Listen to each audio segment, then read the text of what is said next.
বসে গেছি বন্ধুরা খাওয়া দাওয়া করতে।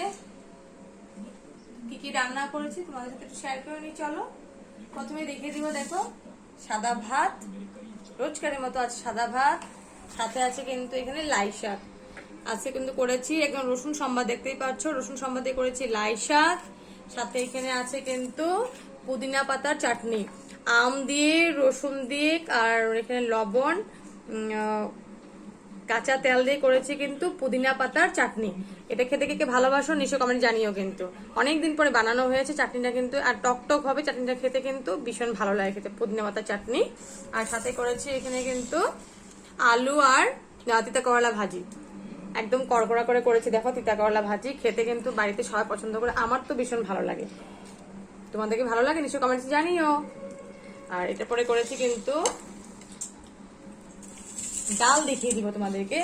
করেছি দেখো এখানে আম ডাল, বড় বড় দেখো আম দিয়ে করেছি কিন্তু আমের ডাল, টক হয়েছে একদম, আমগুলা ভীষণ টক ছিল জন্য ডালটা একদম টক হয়েছে।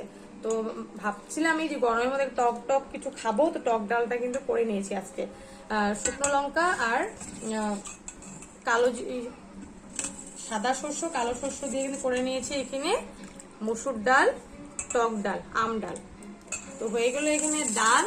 আর তারপরে দেখিয়ে দিব তোমাদেরকে, এখানে আছে দেখো বাটা মাছের কিন্তু একদম থকথকা করে বানিয়েছি, আলু আর বেগুন টমেটো ধনেপাতা দিয়ে করেছি, বাটা মাছের থকথকে করে একটু মাখা মাখা করে করেছি এখানে তরকারি। তো কালকে বাটা মাছ ছিলই, তো বাটা মাছ দিয়ে করেছি এখানে তরকারি।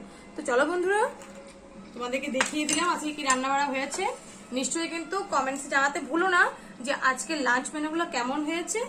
তো যদি ভালো লাগে বন্ধু লাইক কমেন্ট শেয়ার করতে কিন্তু একদম ভুলো না। আর আমার ভিডিওগুলো তোমাদের কেমন লাগে নিশ্চয়ই কিন্তু কমেন্টসে জানিও। আর আজকে আইটেমগুলো কেমন হয়েছে লাঞ্চের সেটাও কিন্তু জানাতে কিন্তু একদম ভুলো না। Thank you.